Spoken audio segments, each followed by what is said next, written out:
Arizona, homeowner's best friend. Having spoken about this $31 billion industry and thinking that you guys have been in business for over 100 years, 1891,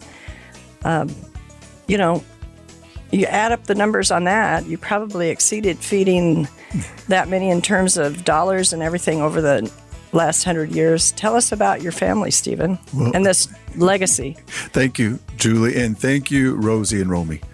Great to be here. Thanks for hosting us. Yeah, the family history, we're very proud of it, Trevor and I and all the family. But when you talk about the Bales family history, we align and identify ourselves with our great-great-grandparents, the Belote family as well. Right. My dad's mother was a Belote. That was her maiden name.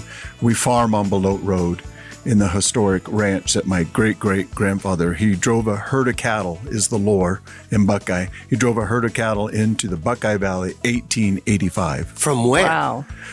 From the east. We think Arkansas. Our background, we're not that tight on everything. But he came driving in. He was a young guy. He was born around 1861. I remember that because I was born in 1961. I can keep that. He married his wife, Mary, under the elderberry tree on what became Belote Road, just a mile down from the headquarters. They settled in there. They raised 14 children.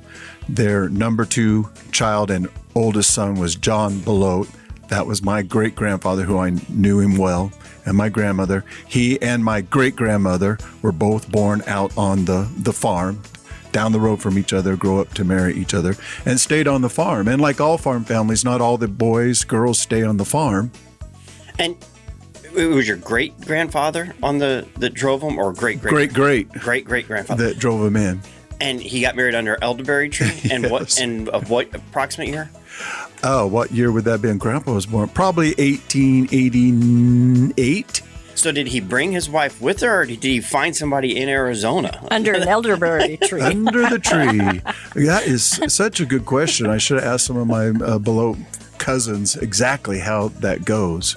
Exactly. But to think of a pioneer woman, 14 babies, and they were so proud. I didn't get it as a young guy. They would say this at our family reunion every other year, that grandma had 14 children, that all lived. They would always throw that in. They all lived. And I thought, well, of course they lived. Well, not back then. No. You know? And is that elderberry tree still here? No, sir. Long gone. Well, your legacy has lived longer than. Rosie on the house, every Arizona homeowner's best friend.